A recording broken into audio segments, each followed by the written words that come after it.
ஏங்க திமுகவுக்கு ஒரு பொறுமை இருக்குங்க. பொறுமை இருக்கு. அது பெரிய கட்சிங்க அது.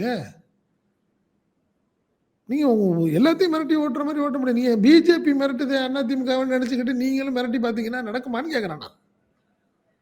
4 1/2 வருஷத்துக்கு ஏடிஎம்கே கவர்மெண்ட்ட காப்பாத்துனது பிஜேபி. அதனால அவங்க மிரட்டி பார்க்குறாங்க.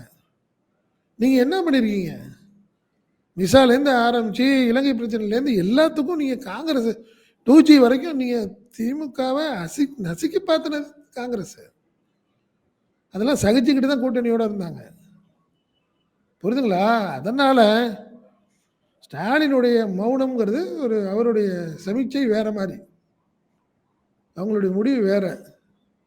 எத்தனை மீட்டிங் போட்டு என்னென்ன சொன்னாலும் திமுக எடுத்த முடிவு தாங்கிறதா என்னுடைய எண்ணம். புரியுதுங்களா? அதனால காங்கிரஸ் இல்லாத திமுக கூட்டணி 185ங்கிறத நிலைப்பாடுல அவங்க உறுதியா இருக்காங்க. காங்கிரஸ் தான் ரோசமா அடுத்த கட்டமா விஜய பார்க்கறதுக்கு பார்த்தா நல்லது. அவங்களுக்கே எதிர்காலம் சரியா இருக்கும். இன்னும் லேட் பண்ணாங்கன்னா விஜயும் கோச்சுக்குவார் அப்புறம்.